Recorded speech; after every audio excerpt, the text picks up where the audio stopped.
الفیل نام پہلی ہی آیت کے لفظ اصحاب الفیل سے ماخوذ ہے۔ زمانہ نزول یہ سورہ بالاتفاق مکی ہے، اور اس کے تاریخی پس منظر کو اگر نگاہ میں رکھ کر دیکھا جائے تو محسوس ہوتا ہے کہ اس کا نزول مکہ معظمہ کے بھی ابتدائی دور میں ہوا ہوگا۔ تاریخی پس منظر اس سے پہلے تفسیر سورہ بروج حاشیہ 4 میں ہم بیان کر چکے ہیں کہ نجران میں یمن کے یہودی فرمانروا ذو نواس نے پیروان مسیح علیہ السلام پر جو ظلم کیا تھا اس کا بدلہ لینے کے لیے حبش کی عیسائی سلطنت نے یمن پر حملہ کر کے ہمیری حکومت کا خاتمہ کر دیا تھا، اور 525 عیسوی میں اس پورے علاقے پر حبشی حکومت قائم ہو گئی تھی۔ یہ ساری کارروائی دراصل قسطنطنیہ کی رومی سلطنت اور حبش کی حکومت کے باہمی تعاون سے ہوئی تھی۔ یہ سب کچھ محض مذہبی جذبے سے نہیں ہوا تھا، بلکہ اس کے پیچھے معاشی اور سیاسی اغراض بھی کام کر رہی تھیں، بلکہ غالباً وہی اس کا اصل محرک تھیں، اور عیسائی مظلومین کے خون کا انتقام ایک بہانے سے زیادہ کچھ نہ تھا۔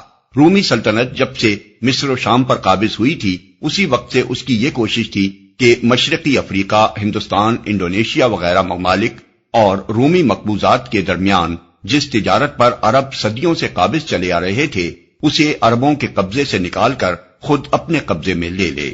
اس مقصد کے لیے 24 یا 25 قبل مسیح میں قیصر آگسٹس نے ایک بڑی فوج رومی جنرل ایلیس گالوس کی قیادت میں عرب کے مغربی ساحل پر اتار دی تاکہ وہ اس بحری راستے پر قابض ہو جائے جو جنوبی عرب سے شام کی طرف جاتا تھا، لیکن عرب کے شدید جغرافی حالات نے اس مہم کو ناکام کر دیا۔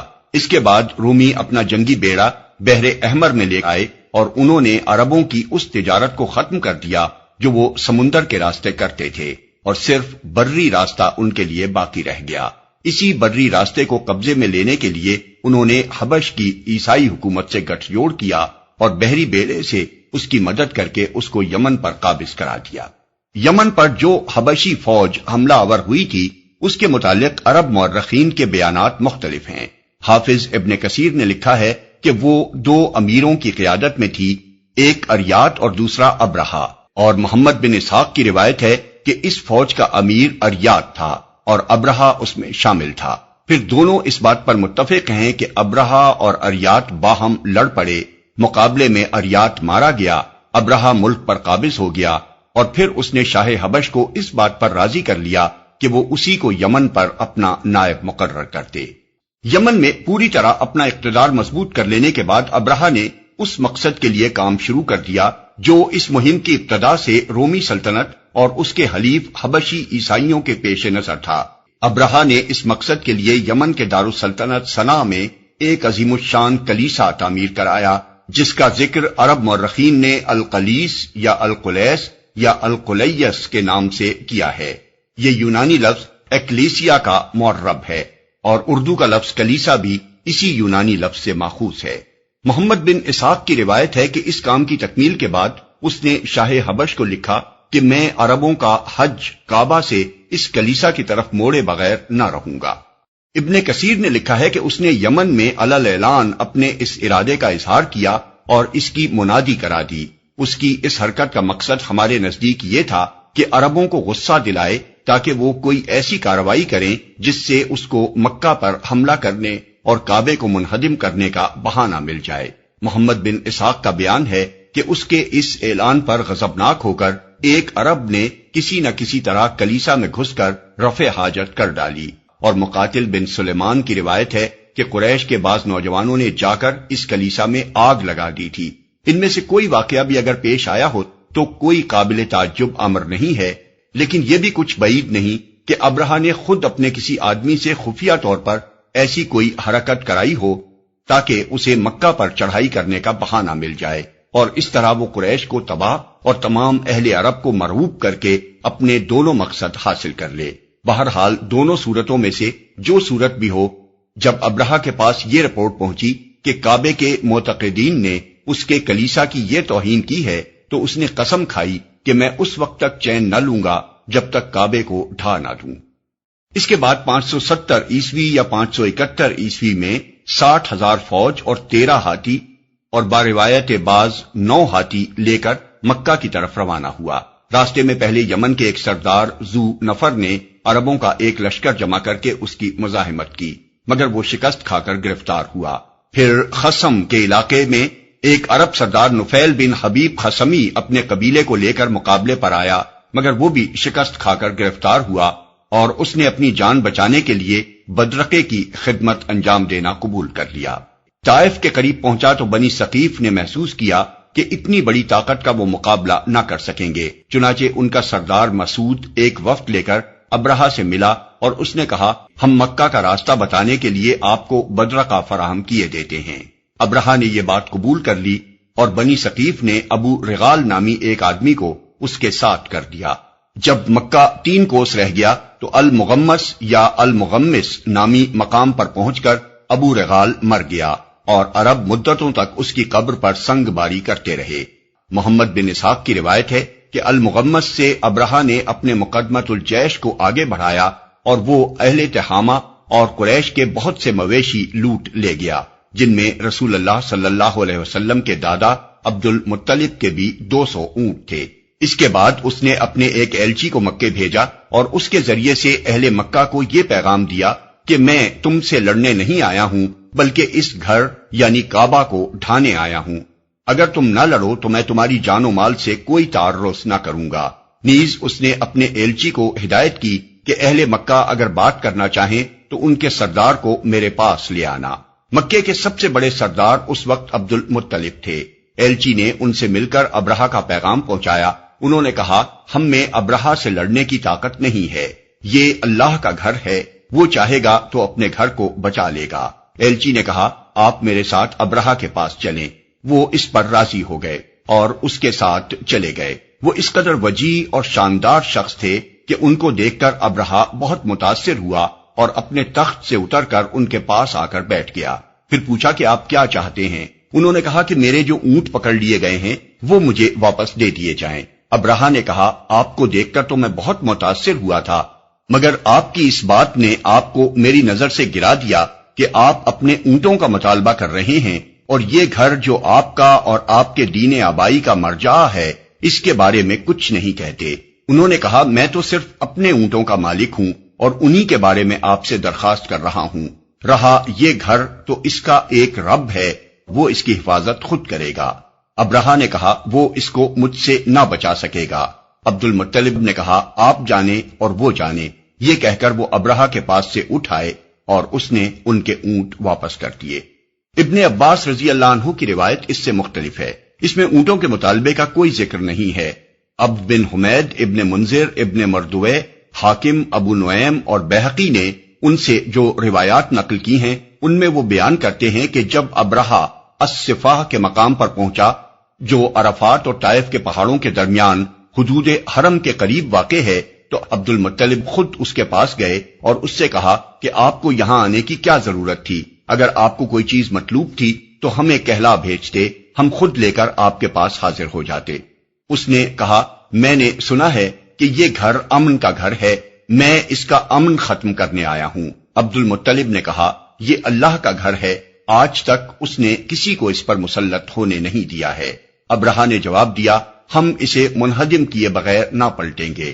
عبد المطلب نے کہا، آپ جو کچھ چاہیں ہم سے لے لیں اور واپس چلے جائیں، مگر ابرہہ نے انکار کر دیا اور عبد المطلب کو پیچھے چھوڑ کر اپنے لشکر کو آگے بڑھنے کا حکم دیا۔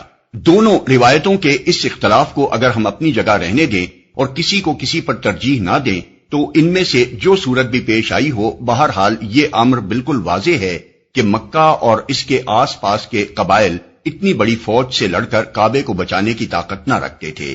اس لیے یہ بالکل قابل فہم بات ہے کہ قریش نے اس کی مزاحمت کی کوئی کوشش نہ کی۔ قریش کے لوگ تو جنگ احزاب کے موقع پر مشرک اور یہودی قبائل کو ساتھ ملا کر زیادہ سے زیادہ 10-12 ہزار کی جمعیت فراہم کر سکے تھے، وہ 60,000 فوج کا مقابلہ کیسے کر سکتے تھے؟ محمد بن اسحاق بیان کرتے ہیں کہ ابرہہ کی لشکرگاہ سے واپس آ کر عبد المطلب نے قریش والوں سے کہا کہ اپنے بال بچوں کو لے کر پہاڑوں میں چلے جائیں تاکہ ان کا قتل عام نہ ہو جائے۔ پھر وہ اور قریش کے چند سردار حرم میں حاضر ہوئے اور کعبے کے دروازے کا کنڈا پکڑ کر انہوں نے اللہ تعالیٰ سے دعائیں مانگی کہ وہ اپنے گھر اور اس کے خادموں کی حفاظت فرمائے۔ اس وقت خانہ کعبہ میں 360 بت موجود تھے، مگر یہ لوگ اس نازک گھڑی میں ان سب کو بھول گئے اور انہوں نے صرف اللہ کے آگے دست سوال پھیلایا۔ ان کی جو دعائیں تاریخوں میں منقول ہوئی ہیں ان میں اللہ واحد کے سوا کسی دوسرے کا نام تک نہیں پایا جاتا۔ ابن حشام نے سیرت میں عبد المطلب کے جو اشعار نقل کیے ہیں وہ یہ ہیں: خدایا بندہ اپنے گھر کی حفاظت کرتا ہے، تو بھی اپنے گھر کی حفاظت فرما۔ کل ان کی صلیب اور ان کی تدبیر تیری تدبیر کے مقابلے میں غالب نہ آنے پائے۔ اگر تو ان کو اور ہمارے قبلے کو اپنے حال پر چھوڑ دینا چاہتا ہے تو جو تو چاہے کر۔ یہ دعائیں مانگ کر عبد المطلب اور ان کے ساتھی بھی پہاڑوں میں چلے گئے اور دوسرے روز ابرہہ مکے میں داخل ہونے کے لیے آگے بڑھا، مگر اس کا خاص ہاتھی محمود جو آگے آگے تھا یکا یک بیٹھ گیا۔ اس کو بہت ٹبر مارے گئے، آنکھوں سے کچوکے دیے گئے، یہاں تک کہ اسے زخمی کر دیا گیا، مگر وہ نہ ہلا۔ اسے جنوب، شمال، مشرق کی طرف موڑ کر چلانے کی کوشش کی جاتی تو وہ دوڑنے لگتا، مگر مکے کی طرف موڑا جاتا تو وہ فوراً بیٹھ جاتا اور کسی طرح آگے بڑھنے کے لیے تیار نہ ہوتا۔ اتنے میں پرندوں کے جھنڈ اپنی چونچوں اور پنجوں میں سنگریزے لیے ہوئے آئے اور انہوں نے اس لشکر پر ان سنگریزوں کی بارش کر دی، جس پر بھی یہ کنکر گرتے اس کا جسم گلنا شروع ہو جاتا۔ محمد بن اسحاق اور اکرمہ کی روایت ہے کہ یہ چیچک کا مرض تھا۔ ابن عباس رضی اللہ عنہ کی روایت ہے کہ جس پر کوئی کنکری گرتی اسے سخت کھجلی لاحق ہو جاتی اور کھجاتے ہی جلد پھٹتی اور گوشت جھڑنا شروع ہو جاتا۔ ابن عباس رضی اللہ عنہ کی دوسری روایت ہے کہ گوشت اور خون پانی کی طرح بہنے لگتا اور ہڈیاں نکل آتی تھیں۔ خود ابرہہ کے ساتھ بھی یہی ہوا، اس کا جسم ٹکڑے ٹکڑے ہو کر گر رہا تھا اور جہاں سے کوئی ٹکڑا گرتا وہاں سے پیپ اور لہو بہنے لگتا۔ افراتفری میں ان لوگوں نے یمن کی طرف بھاگنا شروع کیا۔ نفیل بن حبیب خصمی کو، جسے یہ لوگ بدرقہ بنا کر بلاد خصم سے پکڑ لائے تھے، تلاش کر کے انہوں نے کہا کہ واپسی کا راستہ بتائے، مگر اس نے صاف انکار کر دیا اور کہا اب بھاگنے کی جگہ کہاں ہے جبکہ خدا تعاقب کر رہا ہے اور نکٹا یعنی ابرہہ مغلوب ہے، غالب نہیں ہے۔ اس بھگدڑ میں جگہ جگہ یہ لوگ گر گر کر مرتے رہے۔ عطا بن یسار کی روایت ہے کہ سب کے سب اسی وقت ہلاک نہیں ہو گئے، بلکہ کچھ تو وہیں ہلاک ہوئے اور کچھ بھاگتے ہوئے راستے بھر گرتے چلے گئے۔ ابرہہ بھی بلاد خصم پہنچ کر مرا۔ یہ واقعہ مزدلفہ اور منا کے درمیان وادی محسب کے قریب محسر کے مقام پر پیش آیا تھا۔ یہ اتنا بڑا واقعہ تھا کہ جس کی تمام عرب میں شہرت ہو گئی اور اس پر بہت سے شعراء نے قصائد کہے۔ ان قصائد میں یہ بات بالکل نمایاں ہے کہ سب نے اسے اللہ تعالی کی قدرت کا اعجاز قرار دیا اور کہیں اشارتاً کنایتاً بھی یہ نہیں کہا کہ اس میں ان بتوں کا بھی کوئی دخل تھا جو کعبے میں پوجے جاتے تھے۔ یہی نہیں بلکہ حضرت ام ہانی اور حضرت زبیر بن العوام کی روایت ہے کہ رسول اللہ صلی اللہ علیہ وسلم نے فرمایا قریش نے 10 سال اور بروایت بعض 7 سال تک اللہ وحدہ لا شریک کے سوا کسی کی عبادت نہ کی۔ جس سال یہ واقعہ پیش آیا اہل عرب اسے عام الفیل یعنی ہاتھیوں کا سال کہتے ہیں، اور اسی سال رسول اللہ صلی اللہ علیہ وسلم کی ولادت مبارکہ ہوئی۔ محدثین اور مورخین کا اس بات پر قریب قریب اتفاق ہے کہ اصحاب الفیل کا واقعہ محرم میں پیش آیا تھا اور حضور کی ولادت ربیع الاول میں ہوئی تھی۔ اکثریت یہ کہتی ہے کہ آپ کی ولادت واقع فیل کے 50 دن بعد ہوئی۔ مقصود کلام، جو تاریخی تفصیلات اوپر درج کی گئی ہیں ان کو نگاہ میں رکھ کر سورہ فیل پر غور کیا جائے تو یہ بات اچھی طرح سمجھ میں آ جاتی ہے کہ اس سورہ میں اس قدر اختصار کے ساتھ صرف اصحاب الفیل پر اللہ تعالیٰ کے عذاب کا ذکر کر دینے پر کیوں اکتفا کیا گیا ہے۔ واقعہ کچھ بہت پرانا نہ تھا، مکے کا بچہ بچہ اس کو جانتا تھا، عرب کے لوگ عام طور پر اس سے واقف تھے۔ تمام اہل عرب اس بات کے قائل تھے کہ ابرہہ کے اس حملے سے کعبے کی حفاظت کسی دیوی یا دیوتا نے نہیں بلکہ اللہ تعالیٰ نے کی تھی۔ اللہ ہی سے قریش کے سرداروں نے مدد کے لیے دعائیں مانگی تھیں، اور چند سال تک قریش کے لوگ اس واقعے سے اس قدر متاثر رہے تھے کہ انہوں نے اللہ کے سوا کسی کی عبادت نہ کی تھی۔ اس لیے سورہ فیل میں ان تفصیلات کے ذکر کی حاجت نہ تھی، بلکہ صرف اس واقعے کو یاد دلانا کافی تھا تاکہ قریش کے لوگ خصوصاً اور اہل عرب عموماً اپنے دلوں میں اس بات پر غور کریں کہ محمد صلی اللہ علیہ وسلم جس چیز کی طرف دعوت دے رہے ہیں وہ آخر اس کے سوا اور کیا ہے کہ تمام دوسرے معبودوں کو چھوڑ کر صرف اللہ وحدہ لا شریک کی عبادت کی جائے، نیز وہ یہ بھی سوچ لیں کہ اگر اس دعوت حق کو دبانے کے لیے انہوں نے زور زبردستی سے کام لیا تو جس خدا نے اصحاب الفیل کا تہس نہس کیا تھا اسی کے غضب میں وہ گرفتار ہوں گے۔ بسم اللہ الرحمن الرحیم۔ شروع اللہ کے نام سے جو رحمان و رحیم ہے۔ الم تر کیف فعل ربک باصحاب الفیل۔ تم نے دیکھا نہیں کہ تمہارے رب نے ہاتھی والوں کے ساتھ کیا کیا؟ تم نے دیکھا نہیں؟ خطاب بظاہر نبی صلی اللہ علیہ وسلم سے ہے، مگر اصل مخاطب نہ صرف قریش بلکہ عرب کے عام لوگ ہیں جو اس سارے قصے سے خوب واقف تھے۔ قرآن مجید میں اکثر مقامات پر الم ترا، کیا تم نے نہیں دیکھا کہ الفاظ استعمال ہوئے ہیں، اور ان سے مقصود نبی صلی اللہ علیہ وسلم کو نہیں بلکہ عام لوگوں کو مخاطب کرنا ہے۔ مثال کے طور پر آیات سورہ ابراہیم آیت نمبر 19، سورۃ الحج آیت نمبر 18 اور 65، سورۃ النور آیت نمبر 43، سورہ لقمان آیت نمبر 29 اور 31، سورہ فاطر آیت نمبر 27، سورۃ الزمر آیت نمبر 21۔ پھر دیکھنے کا لفظ اس مقام پر اس لیے استعمال کیا گیا ہے کہ مکہ اور اطراف مکہ اور عرب کے ایک وسیع علاقے میں مکہ سے یمن تک ایسے بہت سے لوگ اس وقت زندہ موجود تھے جنہوں نے اپنی آنکھوں سے اصحاب الفیل کی تباہی کا واقعہ دیکھا تھا۔ کیا کیا؟ یہاں اللہ تعالیٰ نے کوئی تفصیل اس امر کی بیان نہیں کی کہ یہ ہاتھی والے کون تھے، کہاں سے آئے تھے اور کس غرض کے لیے آئے تھے، کیونکہ یہ باتیں سب کو معلوم تھیں۔ أَلَمْ يَجْعَلْ كَيْدَهُمْ فِي تَضْلِيلٍ وَأَرْسَلَ عَلَيْهِمْ طَيْرًا أَبَابِيلَ تَرْمِيهِمْ بِحِجَارَةٍ مِّن سِجِّيلٍ فَجَعَلَهُمْ كَعَصْفٍ مَّأْكُولٍ۔ کیا اس نے ان کی تدبیر کو اکارت نہیں کر دیا اور ان پر پرندوں کے جھنڈ بھیج دیے جو ان پر پکی ہوئی مٹی کے پتھر پھینک رہے تھے، پھر ان کا یہ حال کر دیا جیسے جانوروں کا کھایا ہوا بھوسا۔ ان کی تدبیر، اصل میں لفظ قید استعمال کیا گیا ہے جو کسی شخص کو نقصان پہنچانے کے لیے خفیہ تدبیر کے معنی میں بولا جاتا ہے۔ سوال یہ ہے کہ یہاں خفیہ کیا چیز تھی؟ 60,000 کا لشکر کئی ہاتھی لیے ہوئے علانیہ یمن سے مکہ آیا تھا، اور اس نے یہ بات چھپا کر نہیں رکھی تھی کہ وہ کعبہ کو ڈھانے آیا ہے، اس لیے یہ تدبیر تو خفیہ نہ تھی۔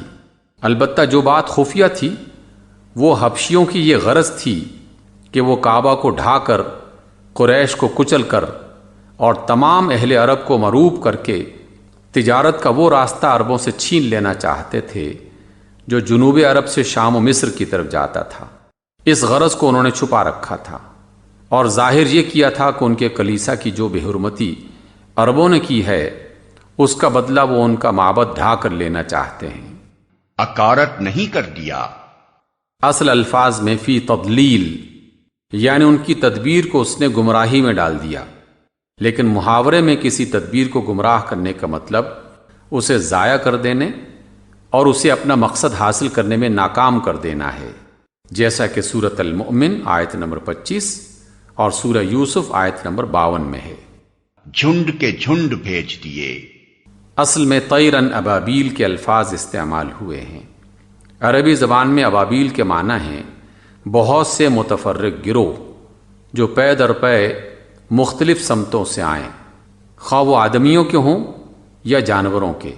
تقریباً سب راویوں کا متفقہ بیان ہے کہ ہر پرندے کی چونچ میں ایک ایک کنکر تھا اور پنجوں میں 2 کنکر۔